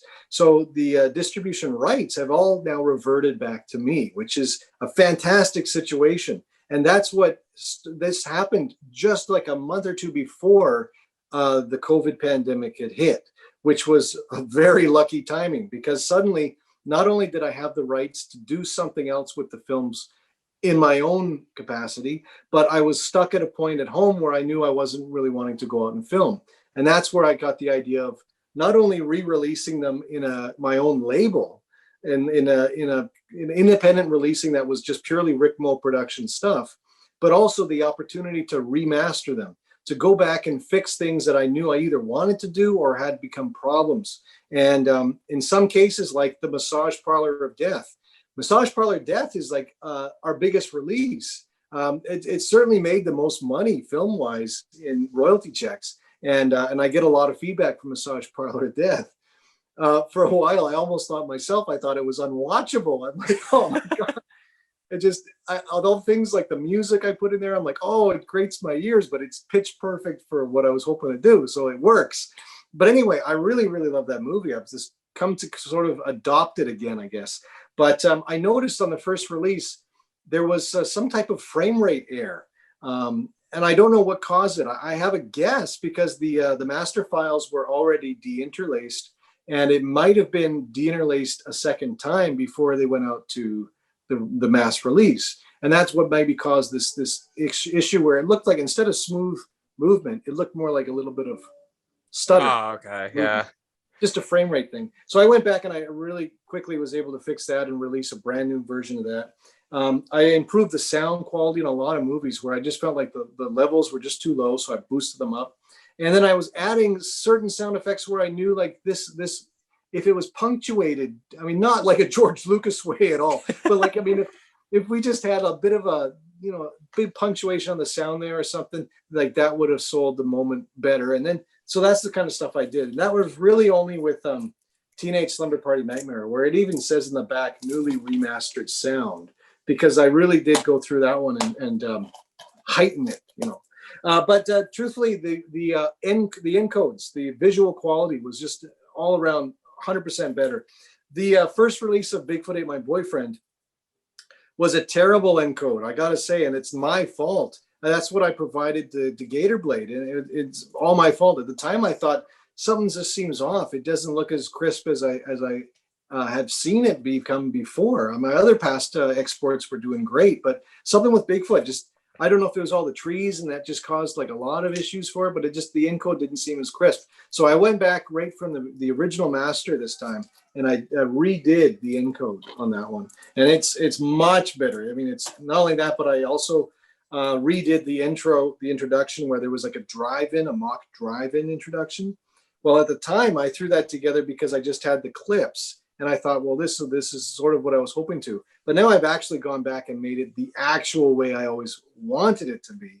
And then with that greater improvement in the visuals and, of course, the heightened sound levels, these guys are the remastered versions. So with the pandemic hitting, I was able to go through like basically the first 7 films, the first 7 features, and remaster them all the way through. And that was a great experience, because when you start going back on stuff, your initial feeling is, oh my God, I'm embarrassed. I don't want to touch this. And do I have to watch this again? But then I started, once those levels were back up and the visual quality was there, because then not only is it crisper, but the quality of the color is there. I started to really feel like I was enjoying them again. And that was a great feeling, to be able to enjoy something you've done and forgotten about. I guess this is sort of what the guys in Analog Nightmares were always talking about, is they might look back on some stuff with like hideous memories and never want to see it. But when they finally sit and go through it, they understand the love of why people enjoy this stuff. So surprisingly, I have had some fans. I mean, my films are really not, in general, I'll say it, they're not like outstanding movies, but they're very, mundane and show you sort of the strings of making movies. They show you the Scotch tape between the scenes, and I think people really get a kick out of seeing many of the same actors kind of grow over time as they keep getting either better or worse as the movies get farther along. Anyway, so that's been great in this pandemic, is remastering the 7 or so feature lengths. And I've got them up on Kunaki, which is a new service I had never used before. But I know SOV Horror was using Kunaki, and a couple other filmmakers, guys I know, were using it. And they were giving me good reviews. They said, you have to make your own artwork, which my experience was always that the distributor would handle the artwork. I would supply photos and stuff, but like say Ron Bonk and SRS, they created their own art. They had Devin, was it Whitehead? I think so, yeah. He's the one that did that Friday the 13th set right behind me.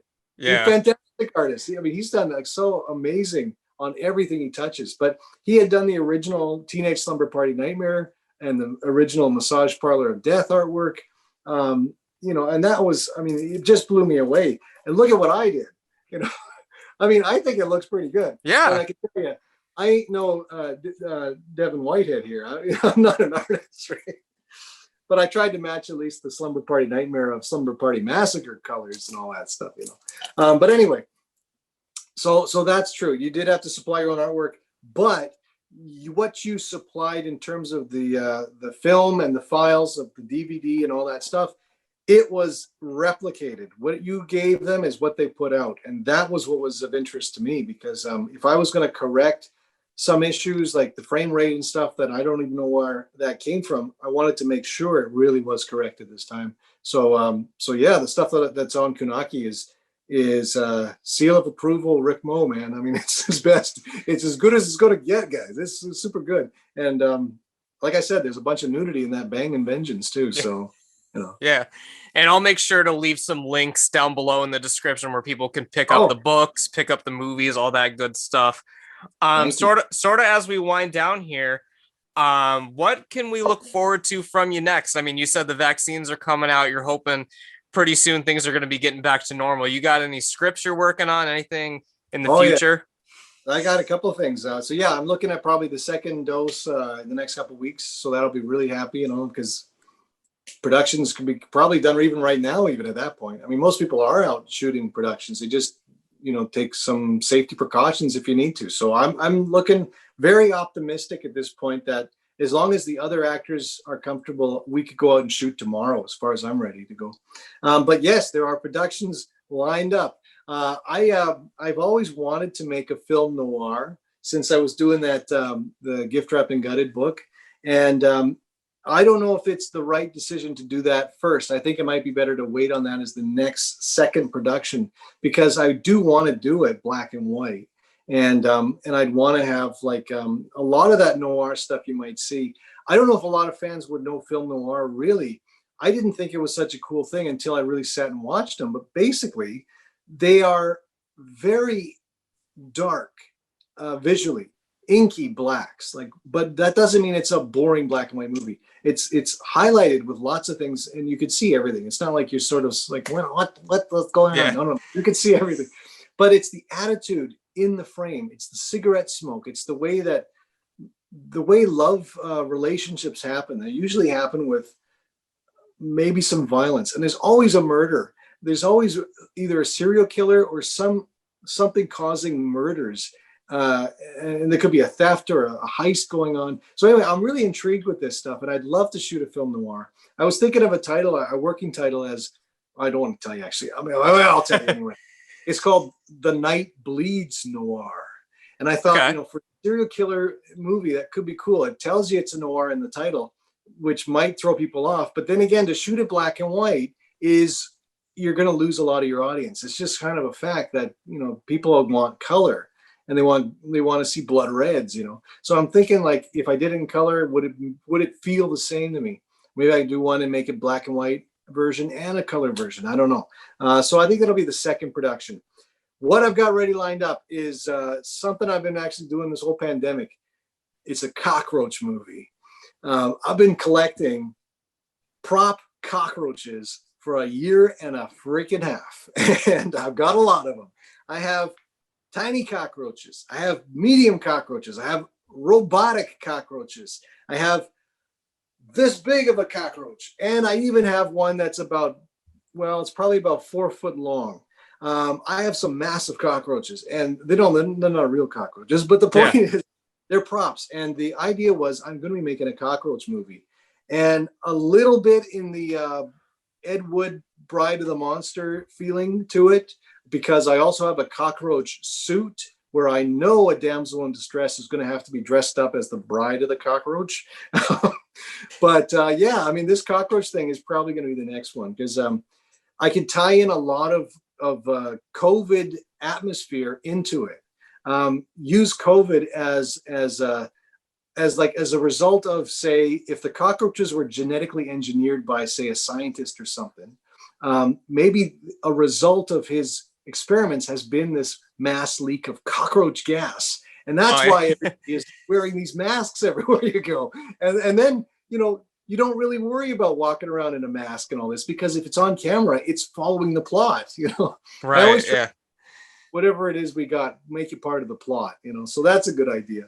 But right now, like I was saying before, I'm actually still finishing the editing on Hot Chicks Blast Uranus. That is the penultimate Rick Mo production. It's amazing that it's been sitting there untouched as my kids have grown up. I mean, it's been years since we did the main production. We rented a luxury house to shoot the bulk of this picture. It had an indoor pool, which is where a lot of the action happens in this movie, is the girls in their bathing suits in the indoor pool.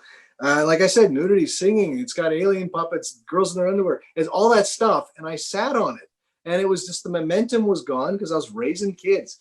And I'm thinking to myself, what the hell was I thinking? Yeah. Because right after we did the Hot Chicks, and just before my daughter was born, is when we shot Massage Parlor of Death. That was my fourth picture.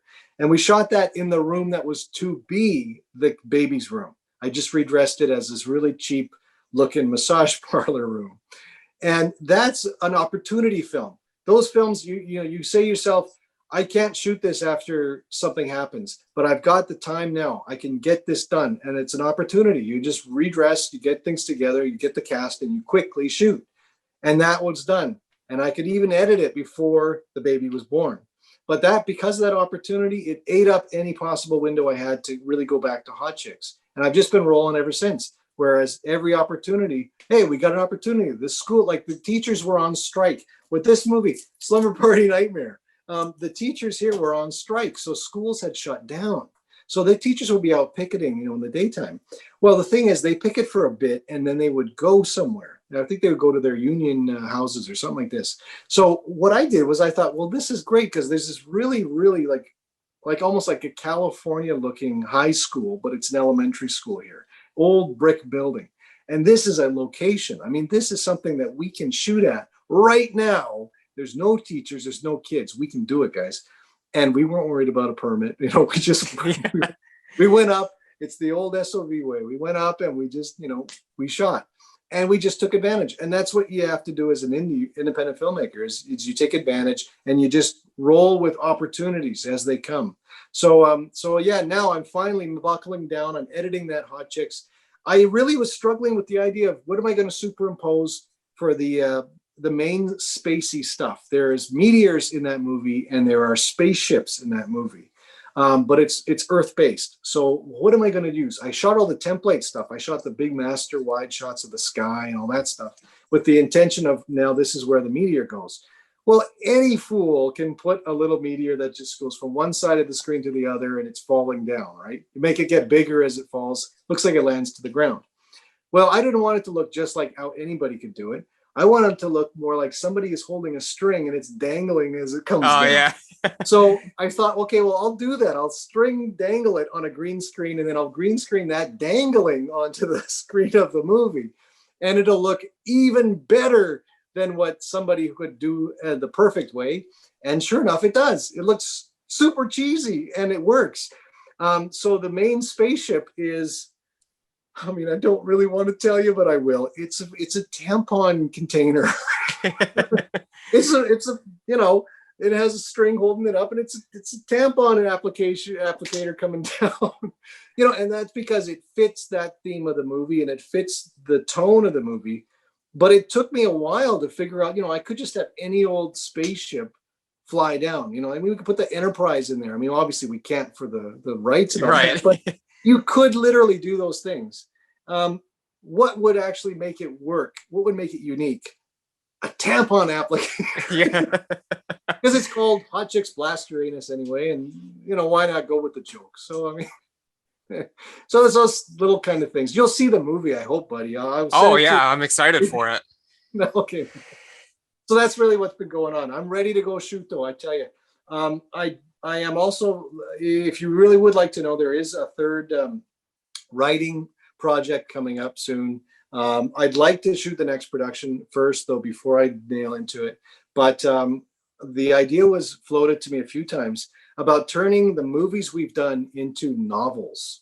And I thought, that's okay. You could write a novel based on, say, Easter Bunny Bloodbath. I could do that for sure.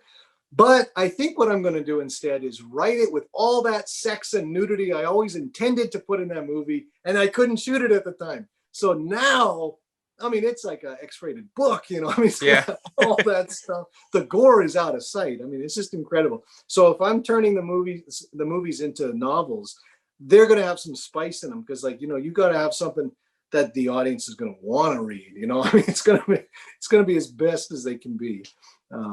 So yeah, there's that writing project too, and there's been a lot of talk about. Seriously, about going back and making a second volume of Analog Nightmares. I always was saying I didn't think so.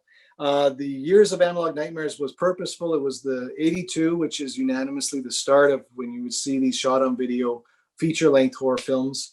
And then we went to 95 to ring it out at a perfect time. It's for a lot of reasons we ended there. It's 13 years. Everybody says 13, Friday the 13th. But 95 was the end capper of when things really started to change and I wrote about this in the book, you know, the internet was really taking off. DVDs were starting to replace video cassette. Hadn't fully yet, but it was on its way. And digital video, DV cams, were so much more inexpensive and accessible to people that's when you started really having an abundance of these shot on video movies coming up.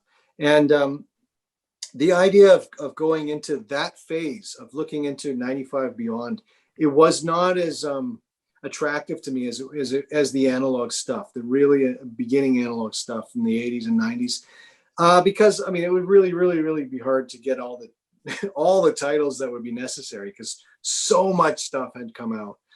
But also, it's a different experience. I mean, then you are getting into people walking around with pocket-sized cameras, you know, and shooting stuff. There is uniqueness to that story. There's a lot of people that really took off in that frame of time. And that have maintained, like Tim Ritter is still doing stuff. David the Rock Nelson is still doing stuff. David the Rock Nelson has evolved from 95 on. I mean, he is aware of his films now. That's important, is that self-awareness is showing up in all of Rock's films since his early stuff, you know. But again, that time frame was not as attractive to me. It's a possibility. I don't know. I don't know. Yeah, so the possibilities are open and endless. Very happy to have been able to talk to you today. We'll have to do this again. I think a Christmas episode would be a really fun one to do. Have you back on around Christmas time. But yeah, it's been a pleasure having you on. Is there anything you want to leave the people with? Any final words or anything? Well, I definitely want to thank you, buddy, because you really have done a wonderful job. You've hosted this so beautifully. I think I've left enough for so I've said enough, in other words. And I just want to thank anybody who listened to me ramble for so long. But I really enjoyed it a lot. And again, I want to also point out that there are still, to this day, hardcore fans of shot on video horror films and filmmakers themselves that are going out there and making these things. It didn't end with 95. It didn't end with 2000. It's being made today. It didn't end with the pandemic. I guess you can't kill shot on video. It's still going. And there are diehard fans like me who is always going to be ready to watch it and embrace it. And I just want to thank the filmmakers, and I want to thank the viewers and everybody who's enjoyed my own films. I want to thank them particularly because, you know, I mean, as a filmmaker, you make stuff, and if it doesn't land, you know, some people get really disappointed, and they might, you know, like get kicked out of the film idea. They think, well, that's it. I tried one and I'll never go back. I'm somehow immune to that. I continue to say, if this one sucks or it's no good, don't worry, guys. Well, the next one will be better. It's an undying drive, and I just want to thank the people that have stuck with our films and video in general, and just love it. So yes, thank you, buddy, and thank you, everybody. It's been wonderful.